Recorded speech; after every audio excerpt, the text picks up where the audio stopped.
chosen today to talk about a subject which I consider very, very important and interesting for the future of India.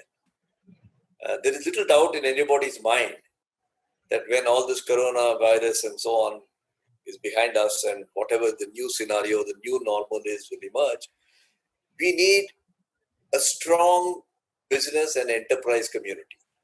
Small scale, medium scale, big scale, we need companies.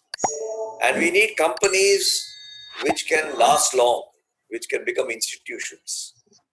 We don't want fireflies which just come for a few years, make some money, maybe with a scam, and then they go away. So we are looking to build companies into institutions. So I've used this time during the last 2 years, 3 years, to reflect on all my experiences over the last 50 years and to join hands with some academics at the SP Jain Institute of Management and Research, where I go 4 times in a month, to do some piece of work which I'm very excited about. And I want to share that with you. And I've therefore given the title to this talk as Shaping Business Institutions. So that's the subject I want to cover. I must give you a helicopter ride because, 5 professors, 2 of economics, 2 of organizational behavior, and 1 of entrepreneurship, and I. So we are 6 of us who have worked on this, and I'm speaking on their behalf. I'd just like to mention their names.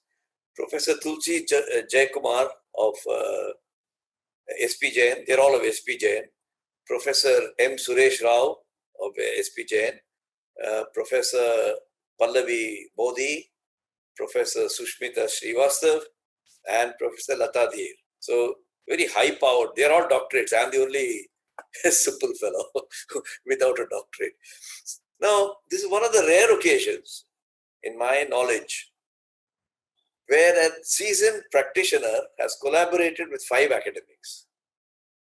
Otherwise, during my long career, I've noticed academics have a different swimming pool and practitioners have a different swimming pool. And entry of one into the other is not common. But not only have we had a common swimming pool, but we have produced something out of it. A practical sort of useful thing, and yet which is academically sound. So I would hope that there will be many more such opportunities when practitioners can collaborate with academics rather than academics writing papers which go in academic journals and practitioners not writing at all, or writing hagiographies about themselves and their companies. So I'm trying to get these to meet. And we have published 6 books as a result of this work. It's been going on for about 2.5 years. And we have identified and written about 6 businesses which are either already institutions or show the great promise of becoming institutions. The first one is how TCS, Tata Consultancy Services, created a brand new industry for India, in which we interviewed the venerable Mr. Fakir Chand Kohli, who's now 96, and the founder, and Mr. S. Ramadurai, who succeeded him. So between the two, we got a history of almost 40 years. The second company we went to was Biocon, which has a woman entrepreneur in the field of the future. How Kiran Mazumdar-Shaw fermented Biocon. That's the second book. And how she built up this company called Biocon. By the way, all these are multi-billion-dollar groups now. Okay, so I will not go through the numbers in the interest of time. The third book was Larsen & Toubro, where we wrote a book called How Anil Naik Changed the Trajectory of Larsen & Toubro. Now, although the company itself is about 60, 70 years old, it really came into prominence in the public domain in the last 30 years. And Anil Naik was like de facto the founder. Those 3 books are written and they're already in the market and they're available on your Kindle or they're available on my book partner. I think Ravi Sharma knows about that, and you can get free delivery of those books. Right after the lockdown is over, the other 3 books will come out. They're already written. One is how Deepak Parekh built up HDFC Group into probably India's largest valued group of companies. The 5th one is how Harsh Maniwala groomed Marico. into a multi-billion-dollar consumer goods company. And the sixth one is how Uday Kotak made Kotak Mahindra Bank into such a valuable company. Now, these books are not about the person, they are about the institutions. Usually, so they don't carry a picture of the guy on the front cover. Neither is it written by a person who has been paid to write the story. I'm not saying those are bad things, but I'm merely saying that these academics have, serious-minded academics want to understand what's inside the company. And having me to guide them, because I have been a CEO myself for the last 30 years, probably helped to make a... Now, have we written books which give you a Brahma mantra? Not really. Because you can't learn management by chanting a Brahma mantra. Even Baba Ramdev has not reached the stage of making that happen. As you know, management is like a performing art. It's like dance. It's like music. Each time Lata ji sings her songs, Mahol ke upar, the song comes out differently. Sometimes Pandit Nehru cries. Sometimes people's hearts leap out when they watch it on the movie screen. And sometimes she sings for herself. And the same is true of any performing art. And the same is true of management. Whatever they teach you at Asian Educational Group, don't think that that's a Brahma mantra. Your own teachers will confirm that to you. But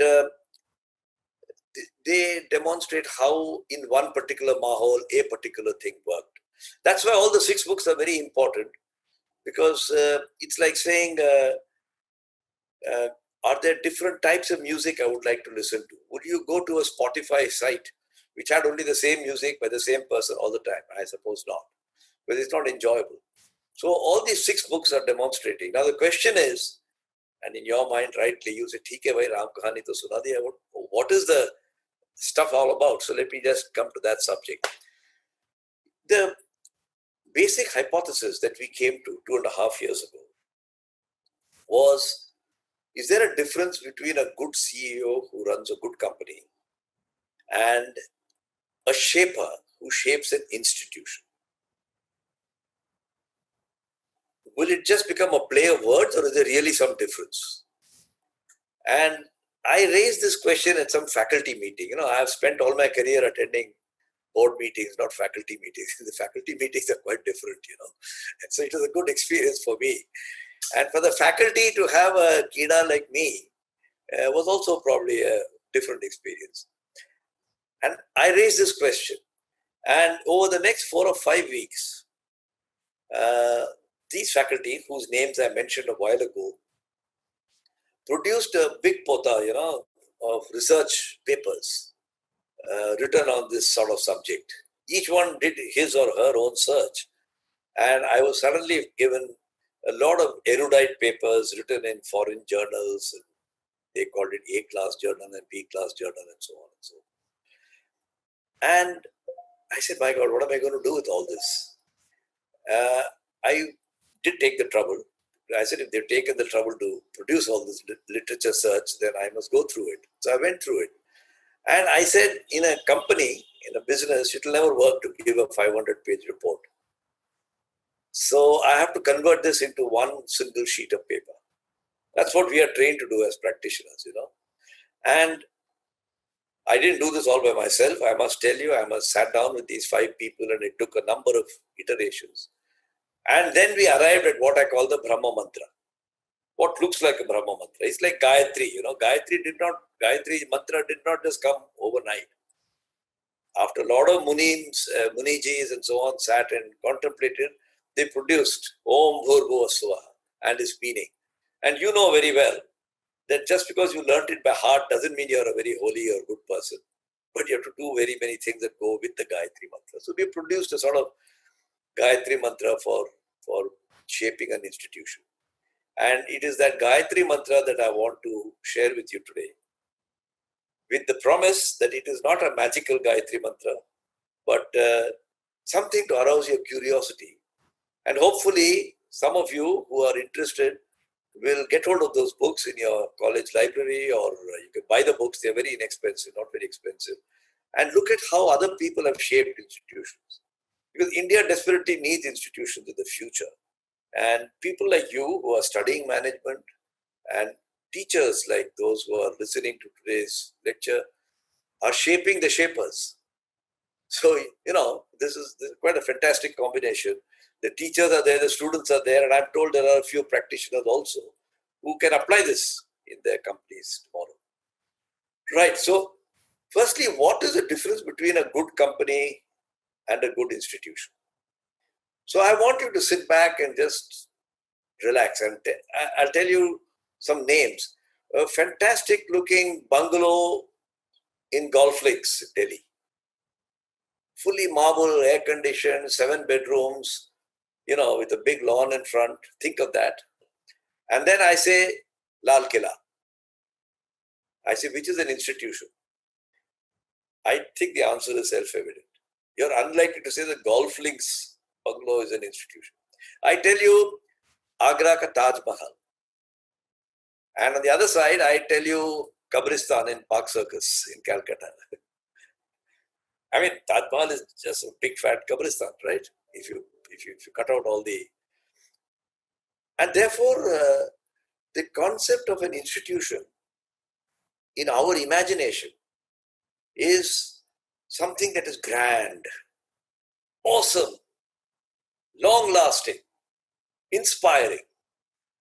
And howsoever beautiful a house I construct today, or even if I create another Kabristan if somebody else creates a Kabristan for his wife today, to match the Taj Mahal will not be easy. So, institution has this connotations of awesome, grand, and long-lasting.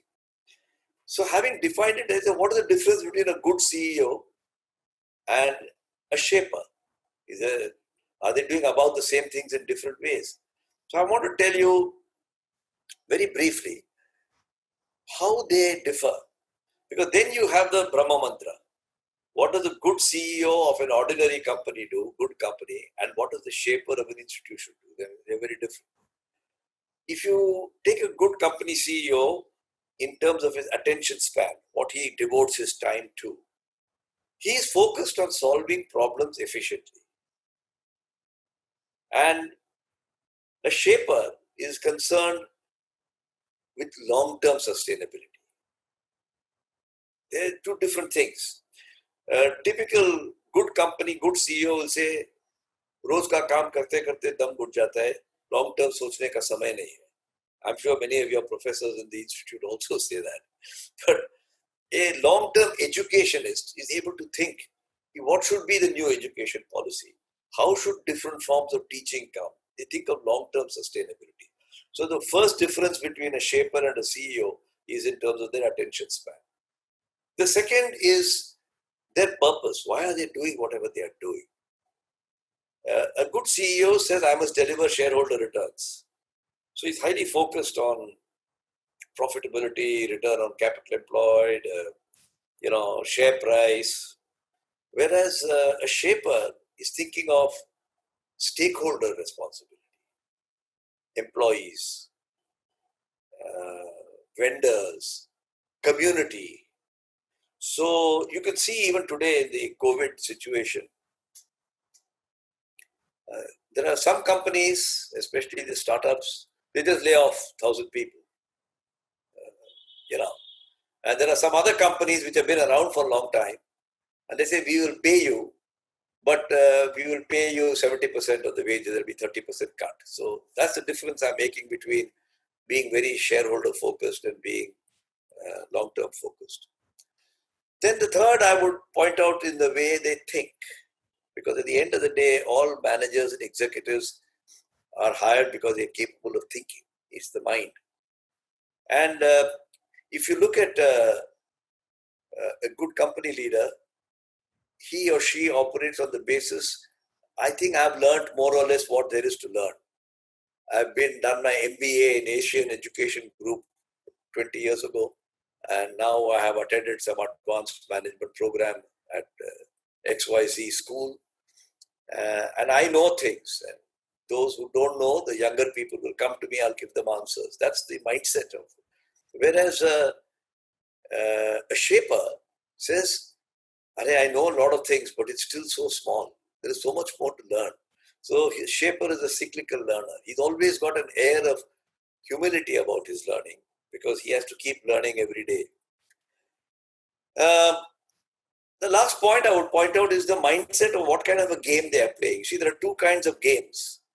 Simon Sinek has written a book on this. I'm sure it's available in your laboratory, in your library, and you can access it, about the infinite game, the infinite mindset. Some people play the game of business as a finite game. Now, what is the difference between a finite game and an infinite game? In a finite game, the rules are clear. The ways to win are clear. Somebody is judging you. So if you see a tennis match or a football match, it is clear, the rules are clear. There's an umpire. At the end of a certain period of time, you know the outcome. A won and B lost. Okay? That's a finite game. But an infinite game is one that goes on, it never ends. Aaj ka khatam hua tha, kal dobara shuru hota, So, an example of infinite game is marriage. Marriage is a very good, it is not something, a good marriage never ends until God has called it to order. And matbed hota hai, you have discussions, you're not trying to win. If a husband is trying to win over the wife, or the wife is trying to win over the husband, and then you got a problem. You win some, you lose some. Gaadi aage chalao. A mother and child relationship is an infinite game. There will be differences, there will be raising of temperatures, but a child is a child and the mother is a mother. So human relationships tend to become infinite games and your company relationships tend to become a finite game. Now, if you run your company as a finite game, I have become the dean of this management college. I've got 5 years.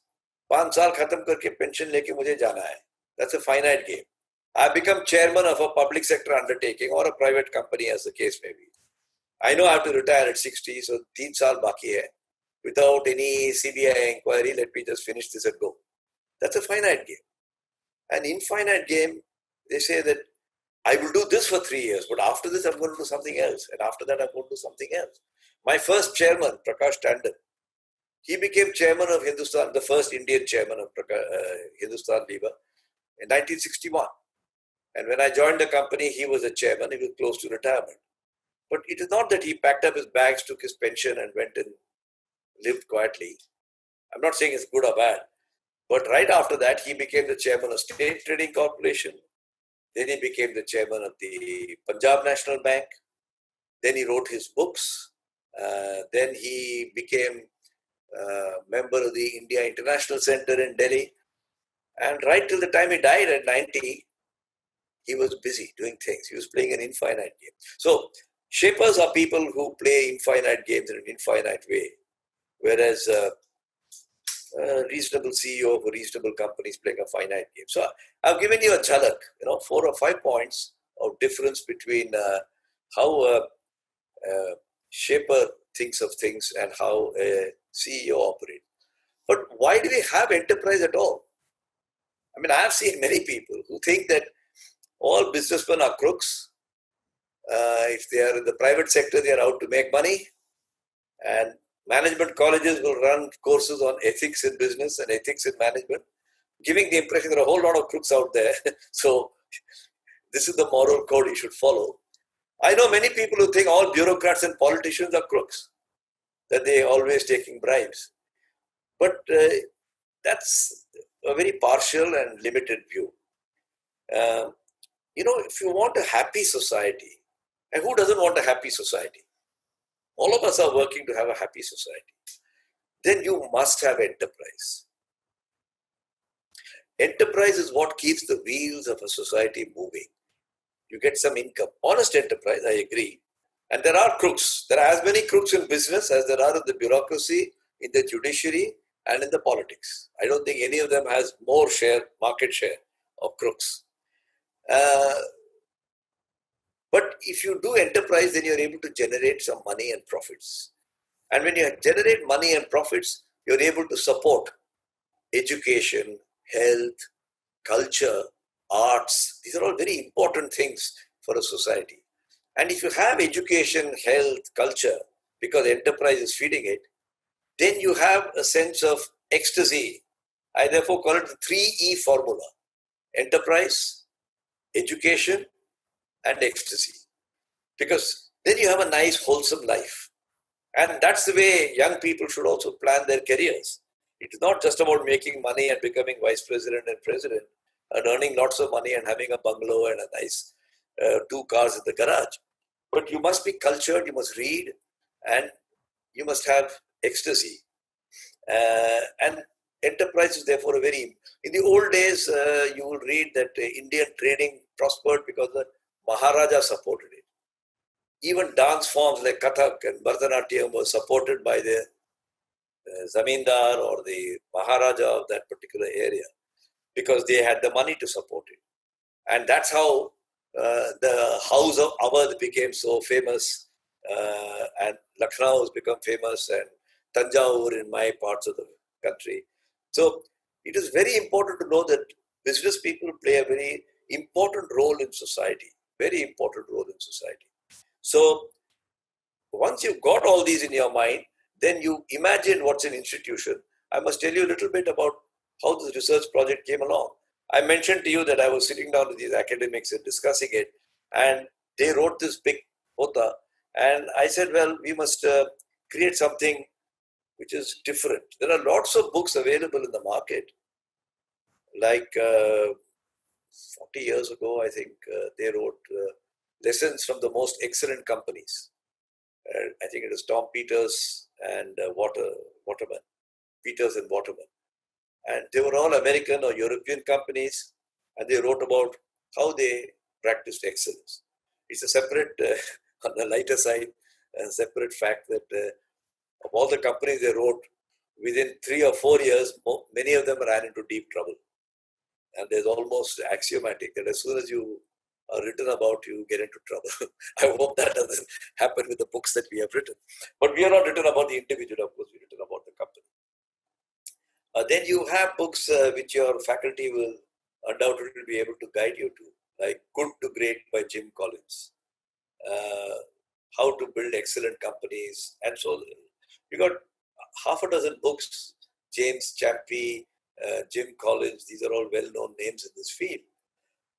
But they are all about building excellent institutions in American context. Nobody, neither practitioners nor academics, have written a usable book, something that can make an operating manager think about it and apply it in an Indian context. And the Indian context is important. Many of our companies are family managed businesses, and we have some cultural traditions. Whether they're good or bad, I don't want to argue, but they are there. Respect to elders, not arguing forcefully, trying to keep the family together. Occasionally it breaks down, but in many cases, people keep the family together. People have to wait for the buzurgs of the family to move on. So there are many cultural factors in India. Indian managers are extremely adaptable because that's the way we are brought up. From the time you're a child, you've got this solve problems. Getting into school is a problem. Getting your birth certificate is a problem. Getting into kindergarten is a problem. Getting into primary school is a problem. Getting into college is a problem. Each one, the competition is so high. I mean, it's easier to get into Carnegie Mellon University or Berkeley University than to get into IIT. It's easier to get a job in America than to get into State Bank probationer. Look at the number of people who apply for those jobs. So we are brought up in a very competitive situation. And another dean of the Institute, SP Jain, and I have written a book called The Made in India Manager. Why do Indian managers succeed so well when they go abroad? That's a separate book, and I'm not going to talk about it today. But my friend Rohit Enterprises, whom Ravi Sharma is in touch with, has given a list of those books to him, and if any of you is interested, you can always get a copy and read it. So Indian managers are brought up with great adaptability, with great competitiveness, and this is what makes them who they are. And therefore, when they come to shape an institution, there are 8 rules that they have to follow. And we've written that in each of the books. You'll find in each book a double spread page which says the MBA grid. MBA doesn't stand for Management of Business Administration. It stands for mindset, behavior, and action. And we really hypothesized, and this is what all that research stuff was converted into one page. If you can think of 3 columns, mindset, what is your mindset? Because that determines your approach. Your approach determines how you behave, and your behavior determines how you act. So if I come to the mindset, if I come with the mindset that all MBA students are useless, I'm just taking as an example, then I will behave with you in a condescending manner, and my actions will not be very endearing to you. Conversely, if I say all MBAs are gods, sometimes we approach our politicians with the mindset that he's a very powerful man. I better get on his good side. Our behavior automatically makes us bend at our hip. Sab jhuk jate hain aise. As soon as they see a politician. And their action is, Hanji, Hanji, Huzur. So, you see, mindset, behavior, and action is a very important sequence in the way we think. And so far as shaping a company is concerned into an institution, there are 8 of them. I'll just read them out. The first one we've identified, and we've described in the book how these actually work. Are they just nice management stuff, or is it real? The first one is people relations. People relations means employees, it means distributors, it means vendors, it means shareholders, it means community. And I'm very lucky. I've worked in Unilever, I've worked in Tata, both fantastic companies for this. I mean, when Jamshedji Tata was setting up Jamshedpur, the steel plant had not even come up, right? There's just a jungle there, Sakchi. And he wrote to his son and he said, when the steel plant comes up, make sure you create a city where people will want to live, with parks, with wide roads, with water. And today, Jamshedpur and the township of Tatas there is probably the best city to live in terms of clean air and schooling. And any mother or father, any parent who has a child at least up to the age of 18, excellent school is available, life is comfortable. After that, they may need to move out because of college and so on and so forth. So, people relation, the sense of empathy for people and feelings for people is the first and the most important. The second one is the ability to think short-term and long-term simultaneously. People who say that, my whole day goes in telephone calls and meetings and WhatsApp, I don't have time to think about the long term, have to rethink whether that's the way they want to lead their life.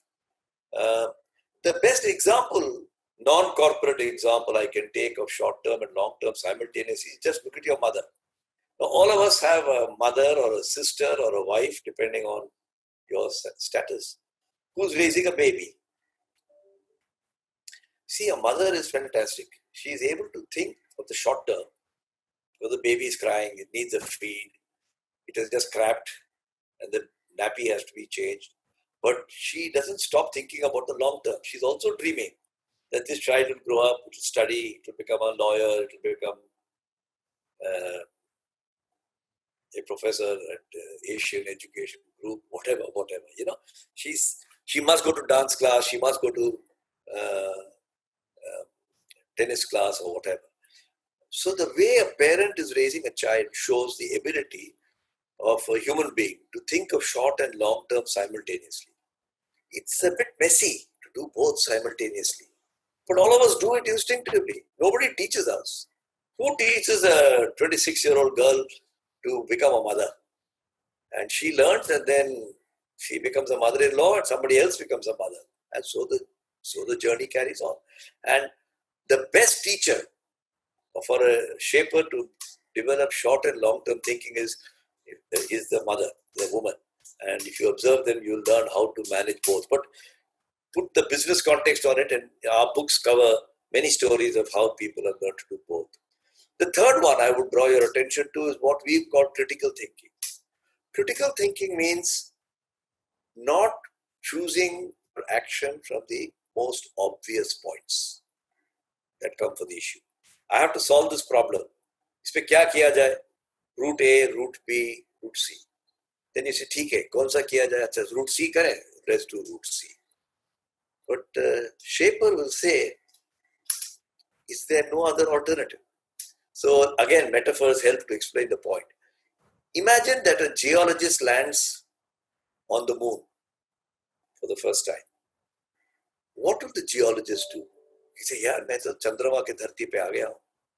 He will start digging the ground. He will take out soil samples. नीचे जाएगा, पानी है क्या? कोई जान जंतर है क्या? And he will come back with a lot of moon craters and geological information. Imagine that in the same spacecraft, you send an astronomer. He will not be interested in what's under the ground. He'll say, यार ये क्या माहौल है? यहाँ से और क्या दिखता है? What is this moon a part of? So you see, they look at very different things. When both have landed on the moon, and the geologist will go into the subject, and the astronomer will draw back from the subject. That's what I mean by critical thinking, the ability to think out of the box, which we call loosely. There are 5 more, and I will hold those. I will just mention the names: orbit shifting, breaking barriers. I know there are problems. Nobody gets a way to shape an institution with a smooth road. There'll be potholes and difficulties. The levers of change. You have to be very careful to understand what are your possibilities. A lever of change, I'll give you an example. When I was a youngster, I'm coming from a Tamil-speaking household. I already had to learn Bengali because I was born and raised in Calcutta. Of course, I spoke Tamil at home. I spoke Bengali with my friends. I spoke English because I went to an English school. I had to learn Hindi because it was Rashtrabhasha. It is fairly complicated to learn all these languages. But many Indians do this. It's not something special that I have done. Most Indians will speak at least 2, if not 3 languages,